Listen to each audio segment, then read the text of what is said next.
You're about to listen to the Dr. Dahlia Show.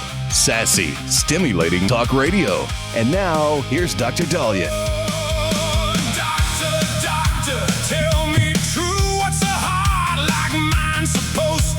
All right, we are back on the Dr. Dahlia Show, 1-877-DOC-DALI, 1-877-DOC-DALI. So should a doctor be sued or criminally responsible if their patient commits murder or commits a crime? Now, this is the topic that is going to be coming out of this Lindsay Clancy case, where the defense says her medical team was awful, and the prosecution said, but she never told her medical team she was hearing voices, and she's saying this as a defense. Doctors have been a little wary about where the legal system is going to try to drag them in.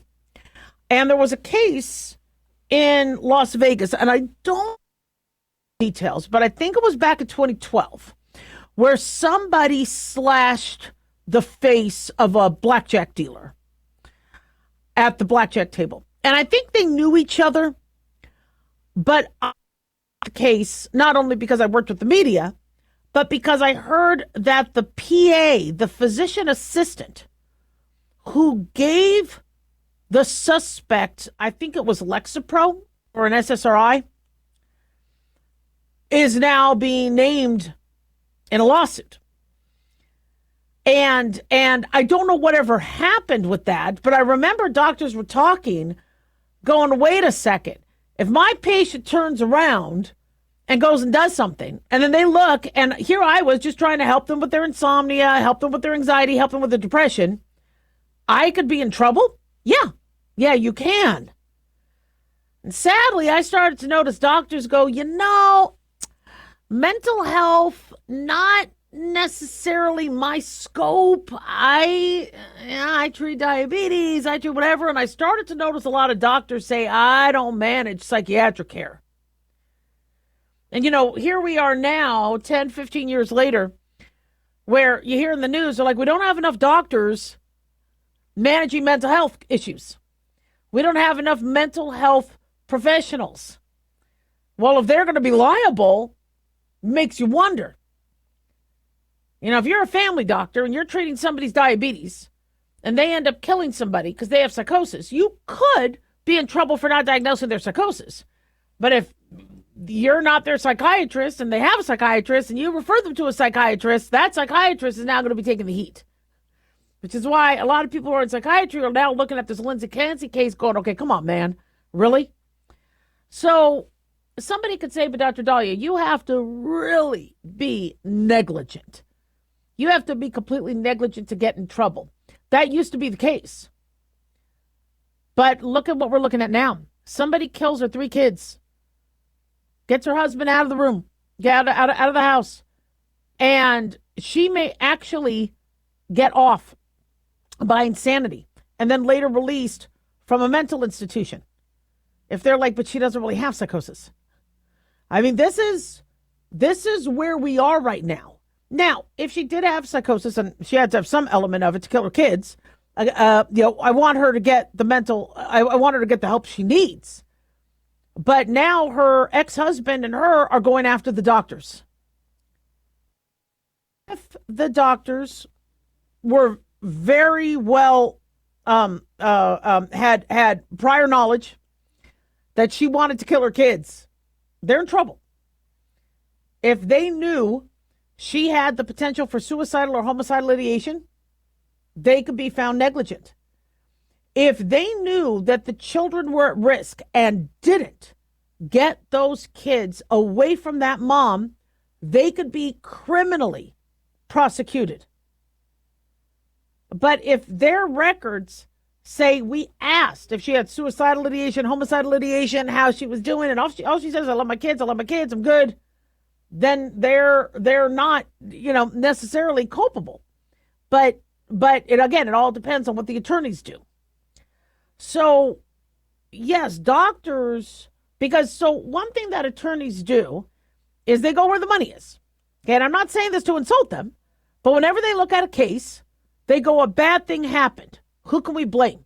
Can we blame the architect? Can we blame the construction? Can we blame this person? When we look at something that happened, the police department, the fire department, this, who can we blame?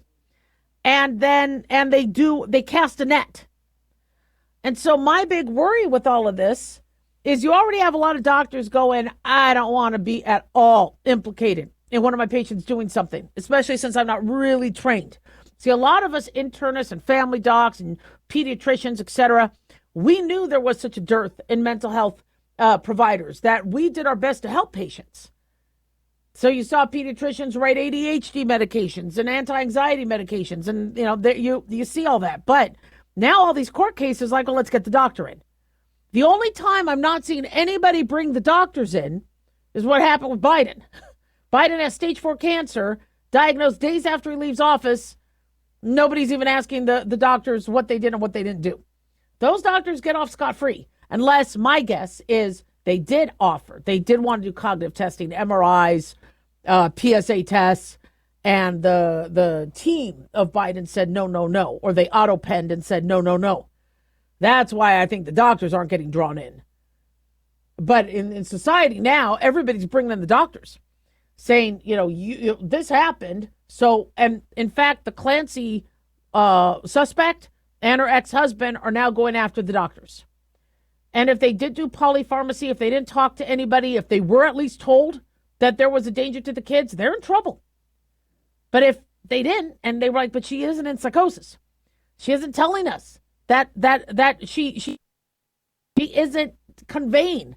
Now, it looks like there's a pattern that she did seek help. In fact, she was in a psychiatric hospital, although somebody said she left AMA. And I'm not here to defend the doctors because I don't. But the concern I have is any other doctor who is not a psychiatric specialist, who are helping people with their mental health needs, are probably looking at this case going, holy crap, my patient does something, I'm screwed. So you know what? I'm just going to refer you.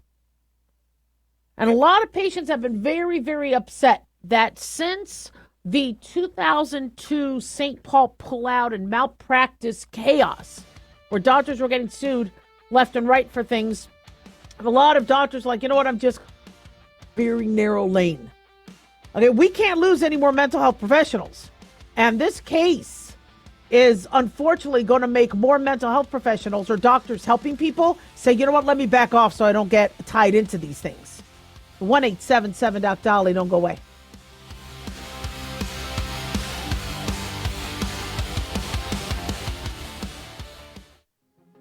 Hi, everyone. Dr. Dahlia here. Thousands of physicians, residents, nurses, and medical students are silently dealing with depression. And tragically, 400 take their lives each year. 400!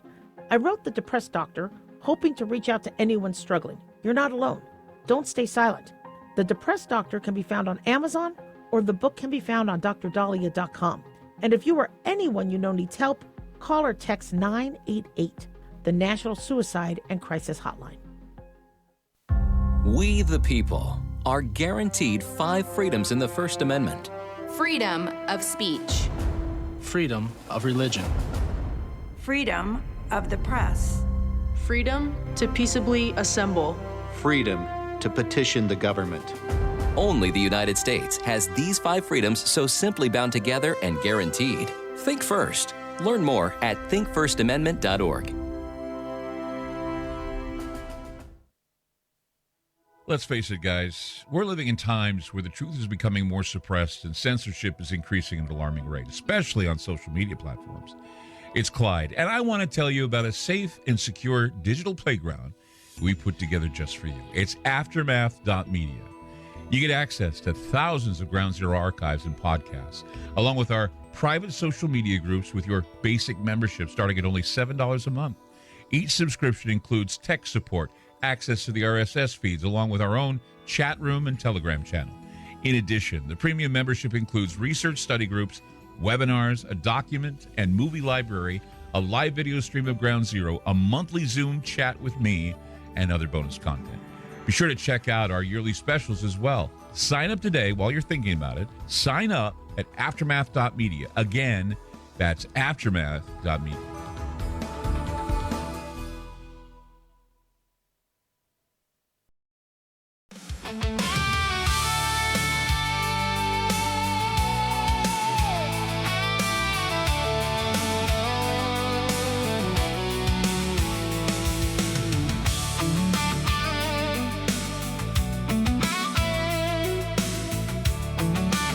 Dahlia Show, 1-877-DOC-DOLLY, 1-877-DOC-DALI. Big thanks to Talk Media Network for making the show happen. Big thanks to Daniel, our producer, and big thanks to y'all for tuning in. We really do appreciate it. Don't forget to follow us on Twitter or X at Dr. Dahlia, Facebook, The Dr. Dahlia Show, and an article. Fox News wrote, Dolly Parton's private cancer battle highlights why some patients don't share their diagnosis. Now, I understand that as a doctor. Remember Aretha Franklin? I think Aretha Franklin had pancreatic cancer. But when she had cancer and people were asking her about it, she replied, none of your damn business. Good for her. I was like, you go, girl. Big Aretha Franklin fan. And sadly, she battled cancer. And then Dolly Parton gets cancer, and people got to get in the panties all up in a bunch that they don't have any more details. Now, in their defense, it's because they love Dolly Parton. How is somebody who was about to have a Las Vegas residency, right, where she was going to be performing shows, and boy, would I would have gone. God, I love Dolly Parton. 80 years old, performing. And to the degree where she would be doing nightly shows, all of a sudden gets sick and is gone. Yeah, people want answers, but some people want private. You guys are kind of probably shocked how open I am about things. Like, do we really have to hear about her colonoscopy? Do we really have to hear about her mammograms? Do we really have to? But I share it because for those in silence and alone, I want you to know that you're not alone.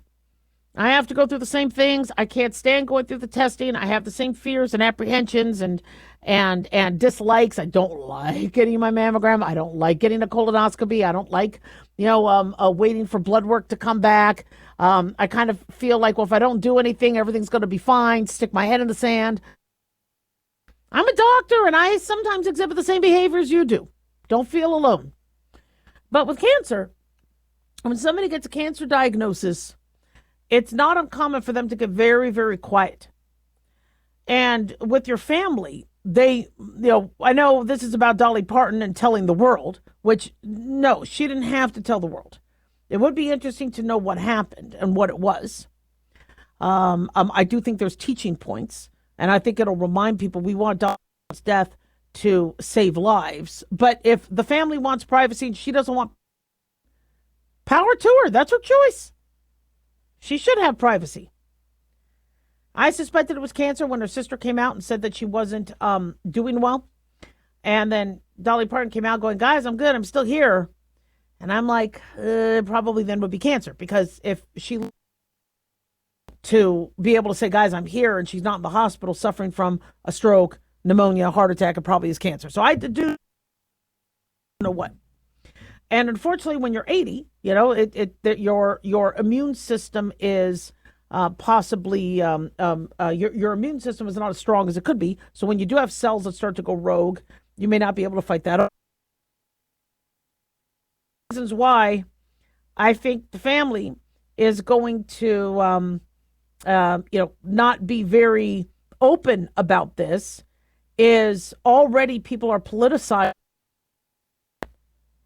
And I think some people have good intentions, really wanting to know if the COVID vaccines had anything to do with it. And then some might be just wanting to make a point.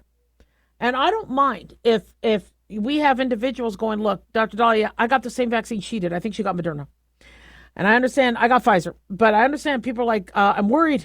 I know it's been 5 years, but what does the data show? We don't have a lot on if you got a vaccine 5 years prior, if you could get cancer from that. We do have some studies showing more recent cancer, like that woman who got leukemia and lymphoma, which we talked about a few days ago. So we do have some studies with possible cancer link with researchers out of, I believe it was Japan and Italy, who had said, look, we need to really look at this because there could be a chance that the vaccine could be suppressing the immune system that's fighting off cells deciding to go cancerous, whether the vaccine caused cancer or whether somebody's natural progression to cancer didn't get curbed.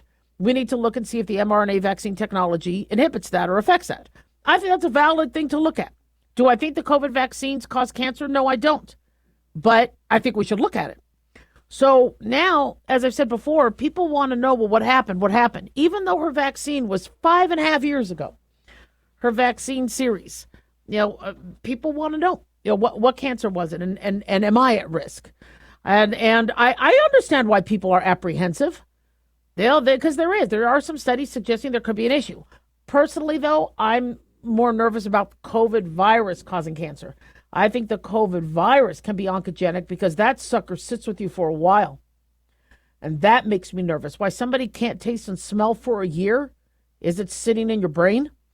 So there's a lot we don't know that we need to know, which is why if somebody brings up the vaccine, don't be calling them mad, psycho, whatever. Let people ask the questions. This isn't a right or left thing. I've had liberals very concerned about the vaccine, and I've had conservatives want the vaccine. It's not a right left thing. But what about your family members? I come from a family where nobody discusses anything about their health, which I had to finally have a very honest conversation with my family, saying, first of all, quit being, and I used a lot of expletives with my family, quit being blank and stupid. I keep being asked what my family history is because they need to know if I'm going to get colon cancer, heart disease, breast cancer. You guys have to pony up and tell me what the hell's going on in the family. Well, nobody talks about this. It's nobody's business. Well, it's my business if I want to make sure I don't have the cancer. And it turned out my family didn't know because nobody went to the doctor. And my dad died of heart disease before we could detect any colon cancer, which I kind of snuck in a test on one of his blood tests, and his CEA was high. So I think he had colon cancer, but he never wanted to get a colonoscopy, never got diagnosed, and died of a heart attack before that. And then with my other family member, I dragged them in to get a mammogram, and lo and behold, they had breast cancer. So, you have a lot of family members that are like, this is private, it's none of anybody's business. But your kids are going to be like, I need to know. Because I need to know what my family history is. And I got family history of breast cancer, colon cancer. I mean, it's going to come out. But your family members may be really, really wanting privacy. And I get that. I appreciate that. Because the older generations look at sickness as a weakness. We look at it as a teaching point. As a look at how you battle things. I mean, look at how we, remember, oh, you have cancer. Oh, how horrible. And people treated people with cancer differently. Now it's this, you see the bumper stickers, F cancer. Now it's, I'm fighting cancer. Let's do, and you see a much different attitude.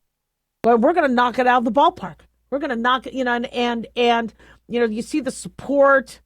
I think that's very important. In fact, there was somebody on Facebook asking for a prayer chain because one of her loved ones was having surgery. I think prayer is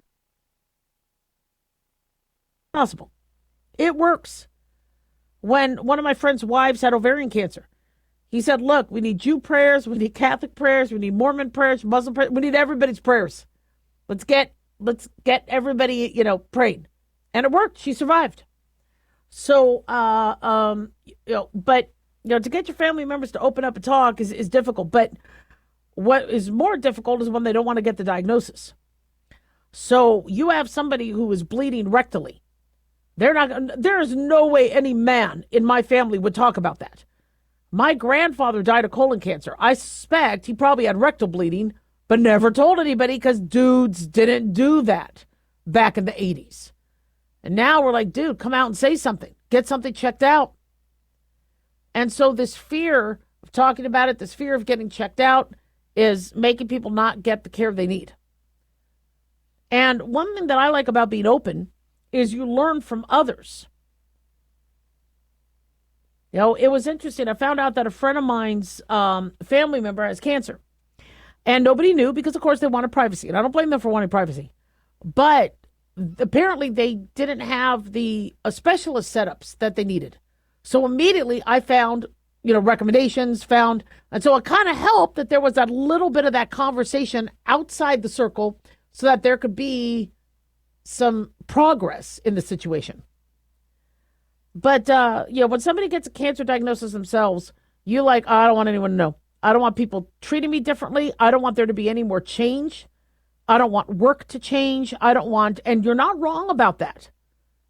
Once people hear the C word, they act differently. And that's C word also. But people do. They do. And they may be like, okay, you know what? If this person's going through cancer treatment, I'm going to have to then pay for all her time off. I'm going to have to whatever.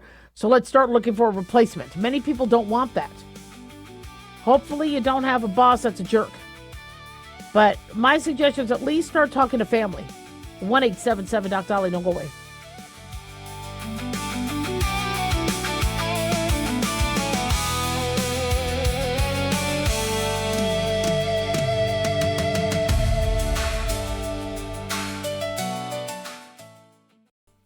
At Hot Shot Secret, we share the science behind common diesel problems and their solutions. For example, diesel fuel cetane levels. In many states, the cetane rating in diesel fuel is 42 to 45. Most diesel engines operate more efficiently with a cetane rating of 48 to 50. One treatment of Hot Shot Secret Diesel Extreme will raise your cetane 7 points, increase fuel economy, and improve cold starts. Due to a cleaner burn, there are less hydrocarbons and particulate matter in your exhaust. This reduces the blockage of your diesel particulate filter. Using Diesel Extreme generates 83% less DPF regeneration. The 6-in-1 Diesel Extreme formula also includes the most concentrated detergent on the market, lubricity enhancer, water demulsifier, rust and corrosion inhibitors, and a fuel stabilizer. Hot Shot Secret Diesel Extreme is available nationwide at truck stops, fine farm and auto stores, and online at hotshotsecret.com. Hot Shot Secret, powered by science.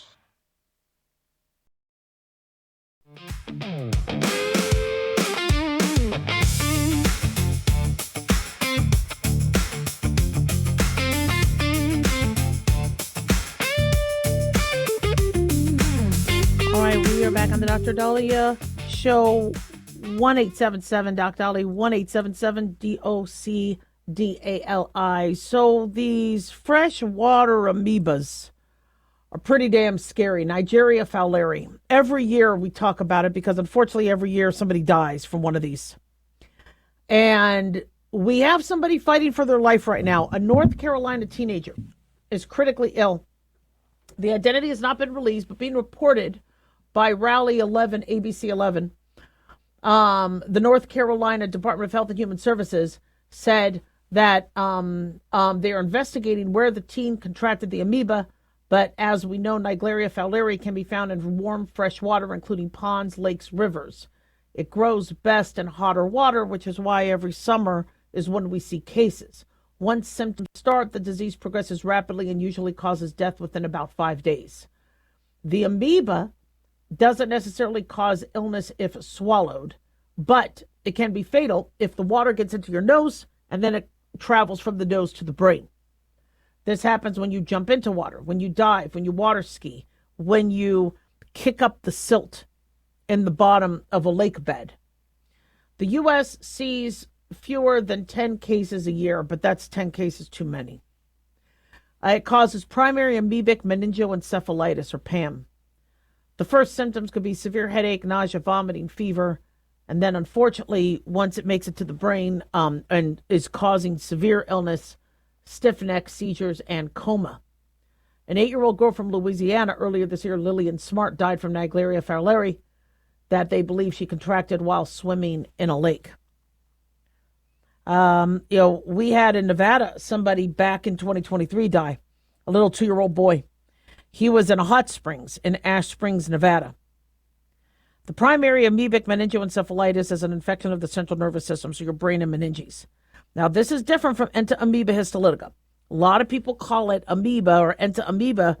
Entamoeba affects the GI tract. It can still travel to the brain, but entamoeba is different. Naegleria fowleri is usually the culprit when we look at these brain eating amoebas. And when the swimmer disrupts the silt, dives underwater, the amoeba enters the nose, travels along the olfactory nerve to the brain, causes devastating illness, and is sometimes fatal, oftentimes fatal. We've also seen people get it by doing nasal irrigations from tap water or some religious rituals, getting baptized after people in the lake, in the water. I don't think I've heard of any cases from the River Jordan. But if somebody is not in the River Jordan and they're using other areas, something to be aware of. You could use nose clips to protect yourself. Symptoms surface anywhere from 1 to 9 days post-exposure. But by the time somebody is diagnosed, it's already too late. The amoeba is already in the brain, causes swelling and destruction. Now, the CDC has said only 4 people in the United States out of 154 people have survived if they look at the range from 1962 to 2021. Survivors of this have all been in North America, I believe. Now, how did they survive?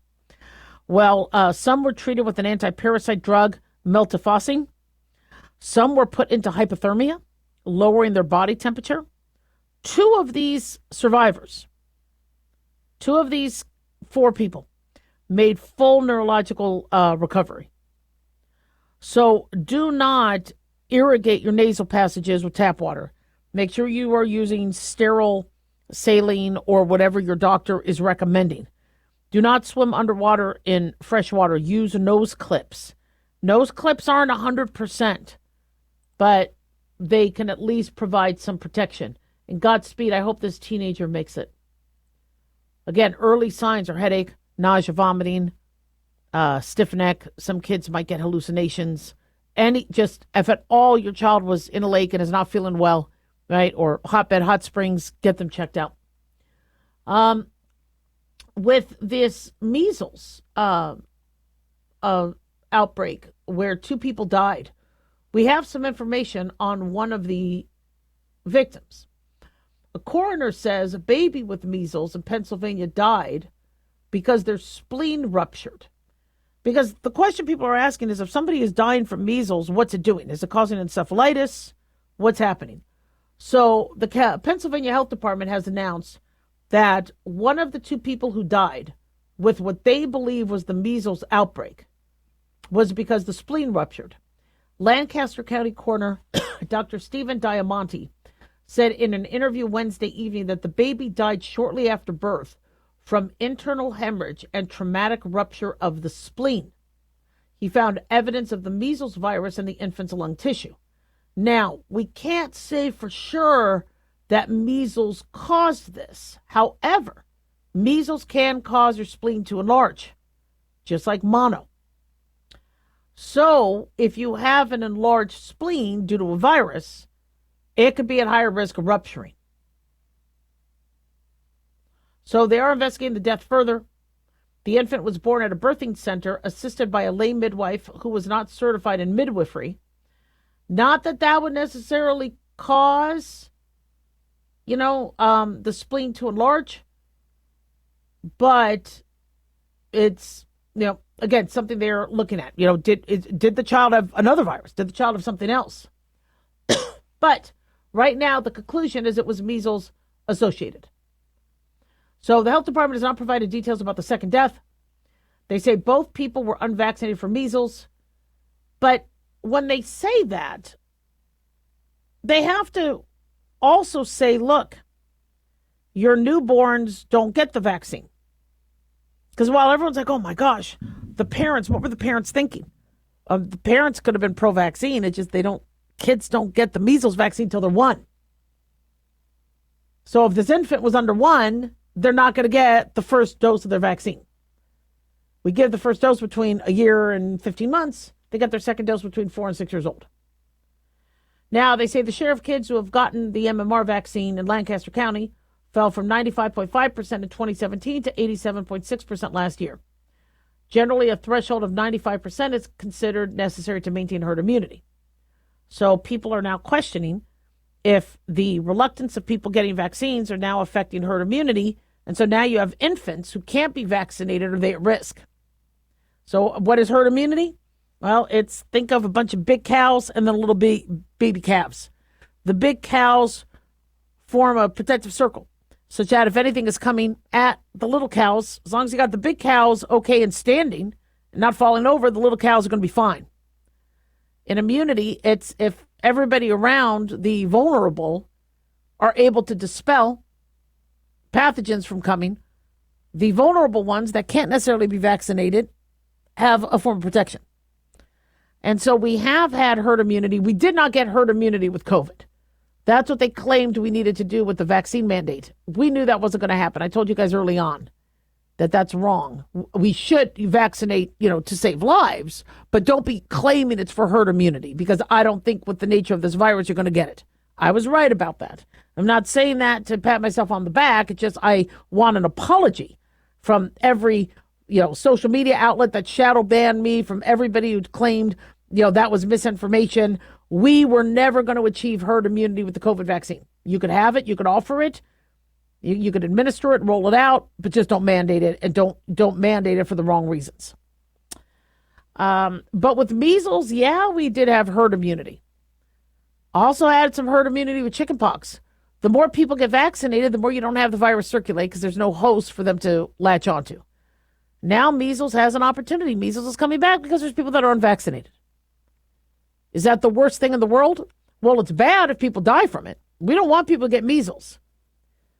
And that's why I do support the MMR vaccine as a part of the school vaccination program. And in fact, President Trump does too. In the HHS MAHA current administration's vaccine recommendations, they do recommend the MMR. But they also want to make sure that if there are parents concerned about side effects, they get the information, the education they need. 1-877-Doc-Dolly, don't go away.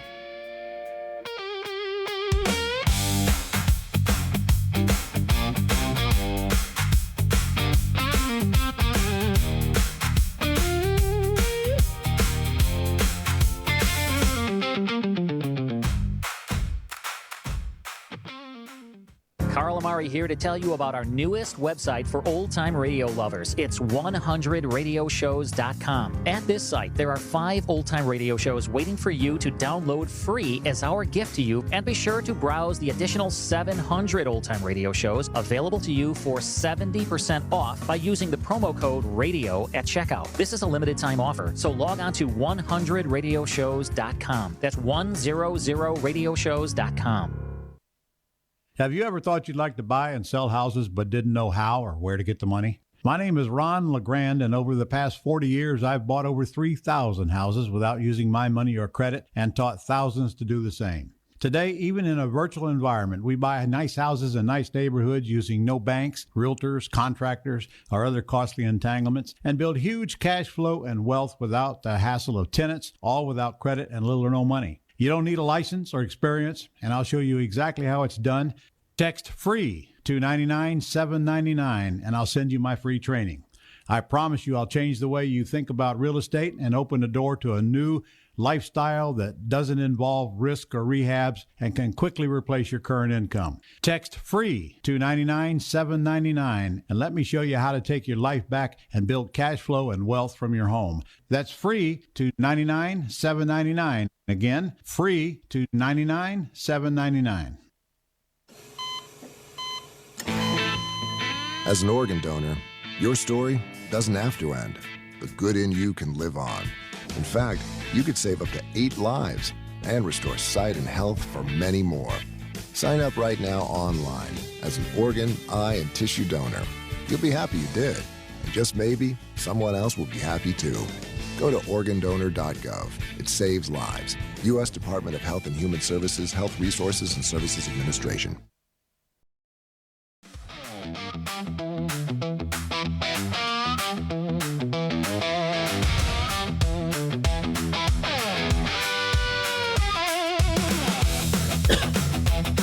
Back on the Dr. Dolly Show, 1-877-Doc-Dolly, 1-877-DOC-DALI.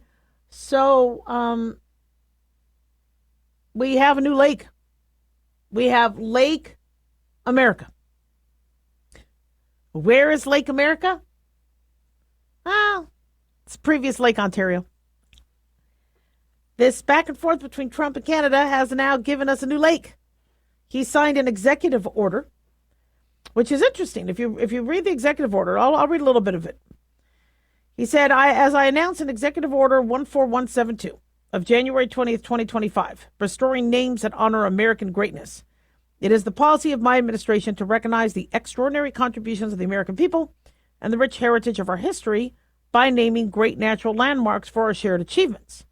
He says the U.S. is the greatest protector of the Great Lakes, including the body of water currently known as Lake Ontario. He says without the security and investment provided by the United States, this freshwater system will not be open for shipping, recreation, and responsible use to the same extent as it is today. He says that the United States Coast Guard supplies 9 of the 11 ice-breaking vessels on the Great Lakes, securing commercial shipping lanes free of charge. He says the United States has invested nearly $4 billion in protecting the Great Lakes freshwater ecosystem in the last decade. Canada has invested far less in similar incentives. So the body of water currently known as Lake Ontario is a tremendous asset, he says, to the U.S. and the nation's heritage. They say the deepest parts of the lake's water lie within U.S. territory. The United States claims most of the lake's volume. They say it's been an integral asset to American exploration, settlement, commerce, and defense. From the colonial period to the early republic, it's been a critical artery for trade. He says the lake served as a critical American trade, commerce, military logistics, including the establishment of Oswego, of a historic fort and the first United States port of call from the St. Lawrence Seaway, shipbuilding and naval operations during the War of 1812 at Sackett's Harbor and other New York posts, and the movement of goods, settlers, and later industrial cargoes that linked the interior of the United States to eastern markets and the Atlantic. So he goes through some of the history of it, as well as the billions of dollars and thousands of American jobs that it supports in terms of cargo value, business revenue, ports, carriers, etc., limestone, coal, agricultural products, other commodities. They say water from the lake is used to supply nuclear, natural gas, oil-fired power plants, to supply municipal drinking water to nearby communities.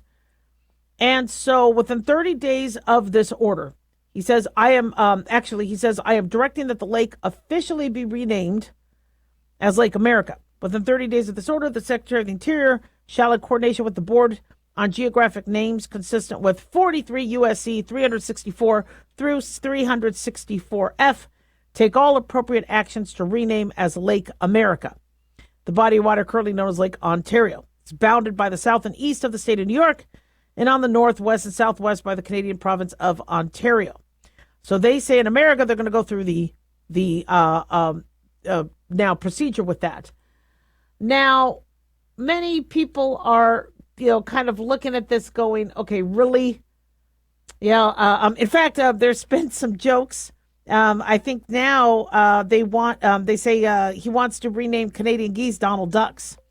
It's cute, and the jokes are fine, but does he have a point? See, for me, this back and forth between Gulf of Mexico and Lake America, and I get, sources are saying he can't really, if the world recognizes this, will all these, global, geological maps and things like that change. From what I understand, I think there has to be, some sort of global entity, although I don't think Trump really cares about that. But being Lake Ontario, he says it should be named Lake America. The underlying issue is are we doing more for something that's supposed to be shared than we have to? And other presidents haven't really wanted to rock the boat. But if this is really the case, where it is so lopsided that Canada is utilizing this lake on the American dime, on Americans' Coast Guard, on why can't America say you pay half? And if they don't pay half, then, we start to pay less. What I mean, it's, and I understand it's complicated because if there really is a lot of, transit and commerce that happens there that America be affected by, they don't just want to pull it. But we've had relationships with Canada and Mexico. And America is overpaying and being taken advantage of. Does it mean we really have to have a new name for the Gulf or a new name for the lakes? No, it doesn't. But we do need to address why are we, this Lake America isn't, that's all he cares about is, just renaming things. He wants to bring a point in a very visual sense, bring up a point that, look, we are, we're being taken advantage of. One huge thing we were being taken advantage of were prescription drugs. I was never able to answer when listeners would ask, why do we pay more than Mexico or Canada for drugs? Or the UK? I don't know. We don't have a good answer because the pharmaceutical companies could charge us. Trump said no more. No. You need to charge us what other developed countries get charged. We're not going to pay more. That's BS. And good for him on that. So if really 9 of the 11 defense ships are ours what? Either we scroll back and make Canada pay more, or we own it then. And so there's it's kind of interesting. Now, I know there's been a lot of back and forth. Should Canada become a 51st state? At first, when we all heard that, we're like, okay, come on, he's joking. But then when you start to hear, well, why? Why does this keep being brought up? Because Canada doesn't really have a vibrant military. They're going to rely, America is going to have to protect Canada. Their economy is based on us and what we buy from them. A big part of it.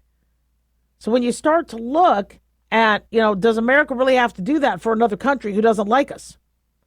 And I like Canada. I don't want to go to war with Canada. I don't want to go to this, this verbal war. I don't want there to be, any chaos or drama.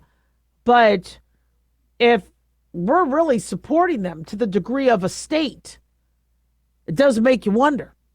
Now, I don't think Trump really wants them as a state because most likely they would vote Democrat and then, change the balance of the Senate. And obviously, Canadians are very proud. They do not want to be, a state of America. I don't blame them. And I'm not advocating for that at all. But what I am advocating for is there to be more fairness.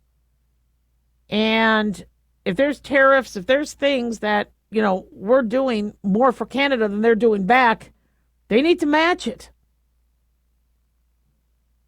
And it's and they need to acknowledge that America is saving their asses and protecting them.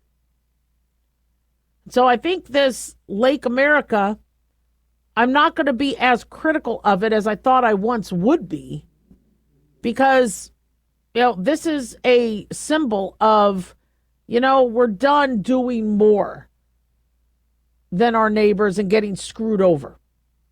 That's what it symbolizes. That's not how the media is going to look at it. The media is going to look at it as, Trump is narcissistic and he's fascist and he's all that. But no, it's a symbol of, we're tired of getting screwed over. And if we're getting screwed over, we need to stop getting screwed over. 1-877-DOC-DOLLY. Don't go away.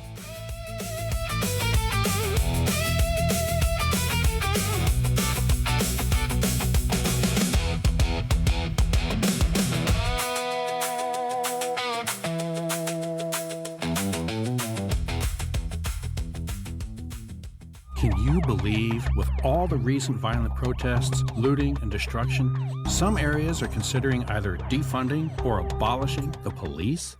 At a time when America's neighborhoods need the protection of police the most, some elected officials would rather create more chaos by playing politics. If you're sick of elected officials caving in to demands of the radical left, you're not alone. It's time we stand up and declare our support for local police. The majority of police officers are important partners in protecting our God-given rights. If you prefer freedom over chaos, then learn how you can help protect the local police that serve your community. Call today and request your free Support Your Local Police info packet. Dial 800-JBS-USA1. That's 800-JBS-USA-1.